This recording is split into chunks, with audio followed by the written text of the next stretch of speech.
नमस्कार दोस्तों, आज की इस रोमांचक कहानी में आप सभी का स्वागत है। आज की कहानी मेरी और मेरी भाभी की बहन की है। उसका नाम कणिका था।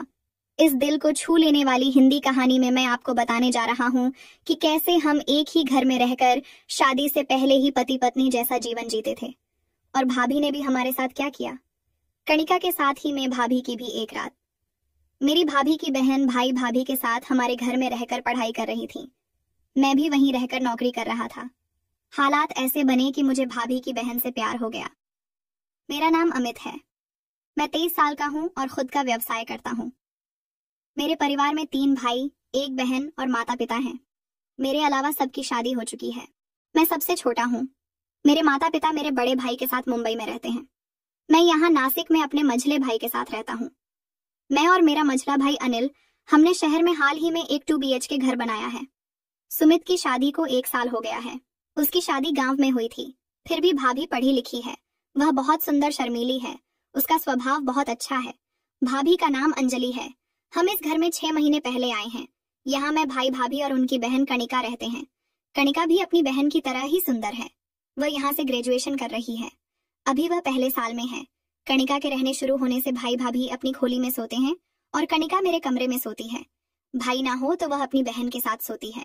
हम तीनों में खूब मजाक मस्ती चलती थी और मेरे मन में कणिका के बारे में कोई गलत भावना नहीं थी। सब बहुत अच्छे से मिलकर रहते थे। ये प्रेम कहानी मेरी और कणिका की है। एक बार सुबह भाभी मेरे कमरे में आई। मैं सो रहा था। भाभी बोली, सुन, कणिका का एक्सीडेंट हो गया है। उसका फोन आया है, उसे लेकर आ। मैंने कणिका से बात की। वह रोते हुए बोली कि वह स्कूटी से गिर गई है। रास्ते पर मैं अपनी गाड़ी लेकर उसे लाने गया। उसके हाथ पैर छिल गए थे। ये घटना इतनी सुबह हुई कि उस वक्त ना क्लिनिक खुला था ना कोई मैकेनिक। मैं उसे घर लाया और स्कूटी को पास ही के एक दुकानदार के पास रख दिया। दरअसल वह मॉर्निंग वॉक के लिए पार्क में जाती थी। सुबह वहां उसका योगा क्लास भी होता था, इसलिए वह स्कूटी से जाती थी। घर आने पर भाभी ने देखा कि उसके दोनों हाथ पैर छिल गए हैं। घुटने से खून निकल रहा था। भाभी ने उसका ट्राउजर उतारा। उसे देखकर मैं स्तब्ध रह गया। मैंने उस पर तौलिया लपेट दिया। फिर भाभी उसके घुटनों को डिटॉल से साफ करने लगी। उसे जलन होने लगी। कणिका रोते हुए बोली, डिटॉल मत लगाओ, बहुत जल रहा है। वह लगाने से मना कर रही थी। बहुत रो रही थी। भाभी उसे बिस्तर पर लिटाते हुए मुझसे बोली, इसका हाथ पकड़ कर रखो, देखें कैसे नहीं लगाने देती डिटार। मैंने उसका हाथ सावधानी से पकड़ कर रखा। उसके सिर के पास से भाभी उसके पैर पकड़कर उन्हें साफ करने वह बहुत चिल्ला रही थी। मैंने उसके मुंह पर हाथ रख दिया। उसने मेरा हाथ काट लिया।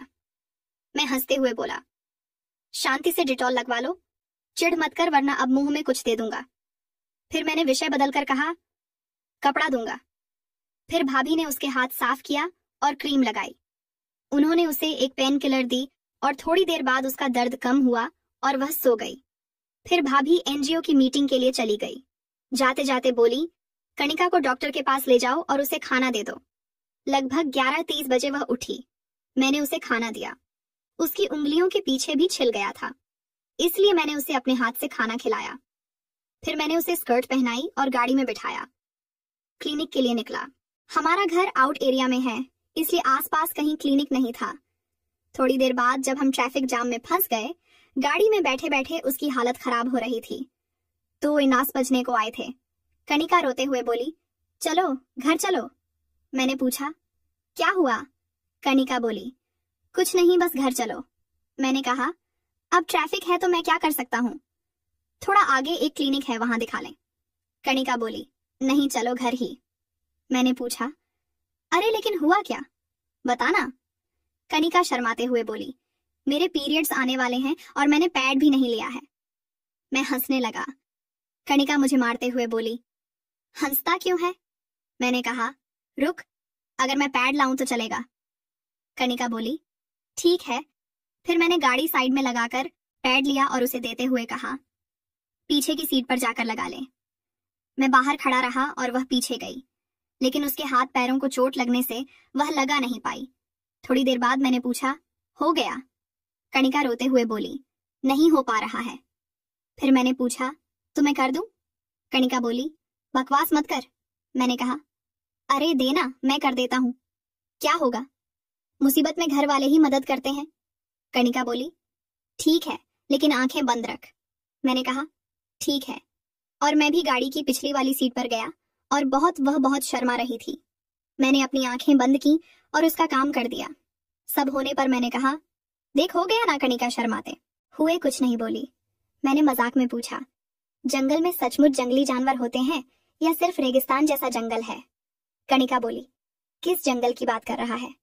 मैं फिर हंसने लगा। थोड़ी देर बाद उसे समझ आया तो वह शर्मा गई और फिर मैं उसे डॉक्टर के पास ले गया। डॉक्टर ने उसकी मरहम पट्टी की और उसके बाएं हाथ को ज्यादा चोट होने की वजह से पट्टी बांध दी। दवाखाने से दवाइयां ली और हम घर लौट आए। 5 बज गए थे, लेकिन भाभी घर पर नहीं थी। फिर शाम को भाभी और भाई घर आए। कुछ दिन ऐसे ही बीतते। जब भाभी घर पर होती तब वह कणिका की देखभाल करती। मेरा ऑफिस का काम घर से ही होता था, इसलिए कभी कभी ना होती तो मैं घर पर होने से उसकी देखभाल करता। उसे कभी बाथरूम ले जाना, धोना पोछना, ऐसी उसकी कई चीजें मैं करता था। 1840 दिनों में वह ठीक हो गई। एक रात हम अपने बिस्तर पर सोने गए, तभी उसने अचानक मुझे किस किया। मैंने पूछा, यह क्या था? कणिका बोली, तूने मेरी इतनी सेवा किया, उसका इनाम है। मैं हंसते हुए पूछा, इतना कम इनाम लूंगा क्या मैं? कणिका बोली, तो फिर क्या चाहिए? मुझसे शादी करेगा क्या? मैंने कहा, 1 सेकंड, यानी तू मुझे अप्रत्यक्ष रूप से प्रपोज कर रही है क्या? कणिका बोली, जो तुझे लगता है वही समझ। मैंने कहा, साफ साफ बोल, तब समझेगा। कणिका मेरे बिस्तर पर आते हुए बोली, सच बताऊं, शुरू में तू मुझे बिल्कुल पसंद नहीं था, लेकिन अब तू मुझे बहुत पसंद है। मैं हंसते हुए बोला, हाय, मैं मर गया, ऐसा मजाक मत कर। कणिका बोली, मैं मजाक नहीं कर रही हूँ, सच में तुझे प्यार हो गया। मैं थोड़ी देर चुप रहा, फिर बोला, देख, हम एक ही घर में रहते हैं, हमारा बहुत अच्छा रिश्ता है, हम इतने मजे में हंसते खेलते रहते हैं। अगर प्यार वगैरह किया तो हमारा इतना अच्छा रिश्ता खराब हो जाएगा और फिर तेरे परिवार को लगेगा कि मैंने तेरा गलत फायदा उठाया है। कणिका गुस्से में उठकर अपने बिस्तर पर गई और बोली, समझ गई मैं। फिर वह चुपचाप सो गई। मैंने कुछ नहीं कहा तो उसने जवाब नहीं दिया। 3-4 दिन वह मुझसे नहीं बोली। कुछ दिन बाद रात को सोने जाते वक्त मैंने कहा, देख, ये प्यार वगैरह कितना खतरनाक है। हम पहले कितना खुश थे, अब 4 दिन हो गए, तू मुझसे नाराज है। कणिका थोड़ी देर चुप रही और बोली, लेकिन मैं क्या करूं, तेरी इतनी सेवा की वजह से मुझे तुझसे प्यार हो गया। मैं उसके बिस्तर पर बैठा और उसके पास हाथ रखते हुए बोला, मुझे सोचने दे, एक लड़की थोड़ी हेल्दी, बहुत बुरी सुंदर, थोड़ी नखरे वाली, गुस्सा नाक पर रखने वाली, ऐसी लड़की ने मुझे प्यार किया। अगर मैं उससे प्यार करूं तो मुझे क्या मिलेगा? रुचिका थोड़ी खुशी से बोली, वह सब कुछ जो मेरे खास इंसान को मिलना चाहिए। फिर मैंने उसकी कमर में हाथ डालकर उसकी पीठ से चिपक गया। कणिका बोली, छोड़, मुझे क्या कर रहा है, पहले बोल कि तुझसे प्यार है। मैंने कहा, ठीक है, आई लव यू। कणिका मेरे गले लगकर बोली, आई लव यू टू। कणिका ने पूछा, शादी करेगा ना? मुझे धोखा तो नहीं देगा ना? मैंने उसके सिर पर हाथ रखकर कहा, कसम खाता हूँ, शादी करूंगा तो सिर्फ तुझसे ही, वरना नहीं करूंगा। वह बोली, अभी तेरे घर वाले से शादी की बात कर दूं? कणिका बोली, नहीं, अभी नहीं, कुछ दिनों बाद, पहले मैं अपनी दीदी से बात करती हूँ, फिर तू जीजा जी से बात कर। मैंने कहा, ओहो, शायद तुझे याद ना हो, लेकिन तेरी दीदी अब मेरे घर की मेंबर है, इसलिए मैं अपनी भाभी से बात करता हूँ और तू अपने मम्मी पापा से बात कर। कणिका बोली, ठीक है, पहले तू बात कर ले। यह कहकर वह शर्मा गई। हम दोनों बात करते करते सो गए। अगले दिन मैं उठा और भाभी से बात करने का फैसला किया, लेकिन भाई भाभी काम में व्यस्त होने की वजह से बात नहीं हो पाई। ऐसे ही कुछ दिन बीत गए। फिर एक दिन भाई काम पर गए और भाभी ओल्ड एज होम में सेवा देने गई। घर पर सिर्फ हम दोनों ही थे। मैं कणिका के पास गया, वह भी थोड़ा शर्माते हुए मेरे पास आई। घर में कोई नहीं था, सन्नाटा छाया हुआ था। कणिका की गर्म सांसें मेरे चेहरे पर लग रही थीं और उसके गुलाबी होंठ कांप रहे थे। फिर हमने इस एकांत का फायदा उठाकर खूब आनंद लिया। फिर मैंने कणिका से पूछा, कैसा लगा? कणिका मेरी बाहों में समा गई और हम वहीं सो गए। शाम को भाई भाभी घर आए। अगले दिन मैंने शादी के बारे में भाभी से बात करने का फैसला किया, लेकिन कणिका ने कहा, मैं दीदी को बताती हूँ, वो मेरे घर वालों को बता देगी। तब कणिका भाभी के कमरे में गई और बोली, दीदी एक बात बतानी है। भाभी बोली, बता। कणिका बोली, मुझे ना पंकज से प्यार है, तू हमारी शादी की बात घर पर बता दे। भाभी गुस्से में बोली, ये सब करने आई है यहाँ की पढ़ाई करने, मुझे यह रिश्ता मंजूर नहीं। वह उसे बहुत डांटी। उनके बीच काफी बहस हुई। कणिका बहुत गुस्से वाली है, इसलिए वह भी पैनिक हो गई। मैं दरवाजे के बाहर खड़ा होकर उनकी लड़ाई सुन रहा था। भाभी ने हमारे रिश्ते को पूरी तरह नकार दिया। भाभी का ऐसा गुस्से वाला रूप मैंने पहली बार देखा था। भाभी बोली, प्यार करने के लिए तुझे यही मिला था क्या? दुनिया में लड़कों की कमी है क्या? और इसलिए तू मुझसे लड़ रही है अपनी सगी बहन से, जिसने तेरे लिए किया ही क्या है? रुचिका बोली, क्या किया तुमने? जब मेरा एक्सीडेंट हुआ था तब कहाँ थी तुम? कितनी सेवा की तुमने। तुम तो सुबह मीटिंग के लिए निकल जाती। उसके बाद क्या?